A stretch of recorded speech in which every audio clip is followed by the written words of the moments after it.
Sir, एक भर्ती परीक्षा, पशुचर भर्ती परीक्षा जिसे कहें, 7,000 पदों के लिए 17 लाख आवेदन आए हैं। किस रूप में इस परीक्षा को देखते हैं, क्योंकि ये आपके कार्यकाल की सबसे बड़ी भर्ती परीक्षा होने जा रही है। जी, ये बिल्कुल काफ़ी बड़ी परीक्षा है। 17 लाख से ज़्यादा अभ्यर्थी हैं और ये सिर्फ चूँकि 10th स्टैंडर्ड पास का जो क्वालिफिकेशन था उसकी वजह से संख्या काफ़ी बढ़ गई है और इसकी भी तैयारी हम पूरी कर लेंगे। इसका एग्ज़ाम तो सितंबर के अंदर में रखा हुआ है। चूँकि 17 लाख बच्चे होंगे तो उसके अंदर हम 6 से 8 पारियों में एग्ज़ाम कराएंगे ऑल ओवर राजस्थान और मुझे उम्मीद है कि इसमें कोई किसी तरह की परेशानी नहीं होगी। ये ओएमआर बेस्ड एग्ज़ाम होगा और चूँकि बहुत बड़ी परीक्षा होगी तो उसकी तैयारी में काफ़ी बड़ी करनी पड़ेगी, लेकिन हमारे पास वक्त है और हमारे पास पूरा सहयोग है राज्य सरकार का, जिला प्रशासन का, संभागों का और हम कोशिश करेंगे ये पूरी परीक्षा ऑल ओवर राजस्थान हर डिस्ट्रिक्ट में कराएं, तो इसकी पूरी तैयारी कर ली जाएगी। सर, पशुचर भर्ती परीक्षा को लेकर विद्यार्थियों को कोई खास संदेश, क्योंकि परीक्षा से पहले परीक्षार्थियों के मन में बहुत ज़्यादा डर बना हुआ रहता है। कई बार वह ऐसे गिरोह के चंगुल में फंस जाते हैं जो उनको नौकरी लगाने का झांसा देते हैं। तो मेरा सब अभ्यर्थियों से यही एक संदेश है कि कई बार मुझे मैसेज आए बच्चों को कि ये इसका सिलेबस क्लियर नहीं है, एलेबोरेट नहीं है, तो हमने विभाग से बात की इसके बारे में, जो संबंधित विभाग है, और उनसे कई बार इसके बारे में चर्चा हो चुकी है और उन्होंने बोला कि पहले कई ऐसी परीक्षाएं हुई हैं जिनके अंदर इसी तरह से सिलेबस दिया गया है, तो सिलेबस तो इतना ही काफ़ी होता है, ज़्यादा विस्तृत सिलेबस हम नहीं दे सकते हर चीज़ के लिए और सिर्फ बच्चे अपने खुद की मेहनत से पढ़ें, कोचिंग लें बेशक, लेकिन अच्छी जगह कोचिंग लेनी है तो या खुद के तरीके से पढ़ें और स्टैंडर्ड बुक्स से पढ़ें, जो कि प्रेस्क्राइब्ड बुक्स होती हैं उनसे पढ़ें और कुंजियों पर ज़्यादा डिपेंड ना रहें। किसी भी दलालों के चक्कर में ना आए कि उनको 10th का सर्टिफिकेट दिला देगा या कोई खेल का सर्टिफिकेट दिला देगा या विकलांग सर्टिफिकेट दिला देगा, क्योंकि हम सारे सर्टिफिकेट्स, सारे जो आपको आप डिग्री लेकर आएंगे उनकी पूरी प्रॉपर जांच होगी, गहन जांच होगी। हमने इस फॉर्म भरने के प्रोसेस में आपको लिंक, आधार से लिंक भी किया है और जिन अभ्यर्थियों ने आधार से लिंक नहीं किया है उनको हम अलग से जांच करेंगे। तो यानी कि ऐसी कोई संभावना नहीं कि आप इम्पोस्टर बन के या डमी अभ्यर्थी बन के एग्ज़ाम दे पाएँ। तो यानी कि जो बच्चा मेहनत करेगा, जो बच्चा खुद एग्ज़ाम देगा और अपने बलबूते पर आएगा, वो बच्चा सफल हो पाएगा। जो फर्जीवाड़े करके बच्चे आएंगे वो पकड़े जाएंगे, आज नहीं तो कल पकड़े ही जाएंगे। इसलिए बेस्ट है कि आप अपनी मेहनत से तैयारी करें और इसमें सीट सिक्योर करें। सर, फर्जीवाड़े का अगर जिक्र आया है तो सूचना सहायक भर्ती परीक्षा में एक बार फिर से बोर्ड ने एक बड़ा फर्जीवाड़ा पकड़ा है, उसके बारे में जानें। तो ये बहुत बड़ा तो नहीं है, लेकिन ये है कि हम बच्चों ने जब ऑब्जेक्शन किया, हमारी जो प्रोविजनल की थी सूचना सहायक की, उसमें हमने देखा कि एक अभ्यर्थी ने एक अपने जो प्रूफ होता है क्वेश्चन का, जो उसको सूट करता है, उसके हिसाब से जो आंसर सही है, उसका सूट करने के हिसाब से उसने जो एक अथॉरिटी लगाई है या जो उसने एक रेफरेंस मटेरियल लगाया है, उसमें उसने वॉर्फ करके यानी कि डॉक्टर करके उसने उसमें जो सेंटेंस वो लिख दिया है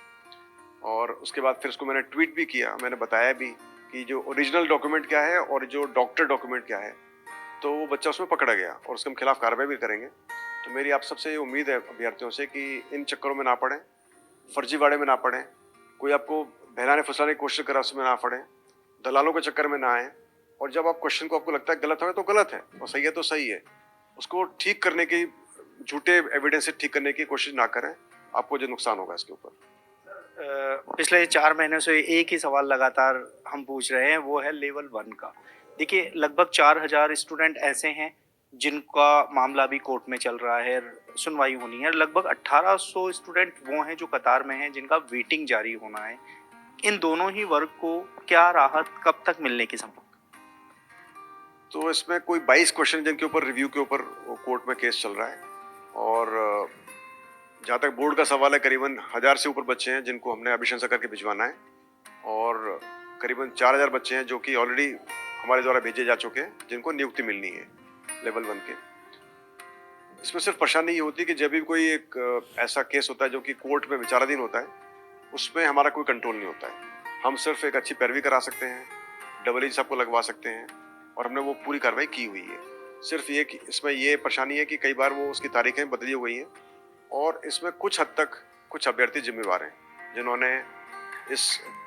कोर्ट में विचाराधीन केस के अंदर दखलंदाजी करने की कोशिश की,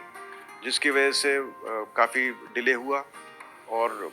किसी कोर्ट के अंदर उन्होंने उस केस को एक्सेप्ट करने से मना भी कर दिया। तो मुझे यही रिक्वेस्ट कर सकता हूँ मैं अभ्यर्थियों से कि वो दखलंदाजी ना करें, कोर्ट की जो प्रक्रिया उसको जारी होने दें। आपको विश्वास दिलाता हूँ कि हमारी तरफ से पूरी कोशिश होगी और मुझे यही उम्मीद है कि शिक्षा निदेशालय भी यही कोशिश कर रहा है कि अच्छी पैरवी हो और जितना जल्दी हो सके इसका समाधान निकले। अभी मुझे पता लगा कि डबल साहब की तबीयत थोड़ी सी नाजायज़ है, वो नाजायज़ मतलब यानी कि बीमार है और उसके वजह से कुछ डिले की संभावना है। तो उम्मीद करते हैं कि वो जल्दी ठीक हो जाएंगे और जल्दी से उसकी तारीख नई होगी और जल्दी से बच्चों को न्याय मिलेगा। लेवल 1 की 1900 कुछ सीटों पर जो वेटिंग जारी होनी है, उसके लिए एक ऐसा मैसेज, क्योंकि वो लगातार परेशान हो रहे हैं और दर-दर भटक रहे हैं कि वेटिंग कब तक आएगी, उनको एक जवाब मिल जाए ताकि वो परेशान होने से बच सकें। नहीं, वेटिंग तो मूल पद के बाद ही आती है, तो उसके बारे में तो कुछ भी कहना उचित नहीं होगा। हम सबको पहले मूल पद को क्लियर करना होगा, फिर वेटिंग आएगी, तो उनको अभी थोड़ा ध्यान रखना पड़ेगा। एक सवाल जो इन 4000 अभ्यर्थियों के मन में ही नहीं, नौकरी लगे हुए उन अभ्यर्थियों के साथ ही मेरे मन में भी है, यदि फैसला याचिकाकर्ता के पक्ष में आता है तो जो कम अंक वाले अभ्यर्थी लगे हुए हैं, क्या वो हटेंगे या फिर पदों की संख्या बढ़ेगी? ये एक संभावना का सवाल है सर, कि यदि याचिकाकर्ता के पक्ष में फैसला आता है तो क्या परिस्थितियां रह सकती? तो ऐसे केसेस में कुछ भी पहले से बोलना उचित नहीं होता है, क्योंकि जब ये केस कोर्ट में विचाराधीन है तो उसके बारे में टिप्पणी करना अनुचित होगा।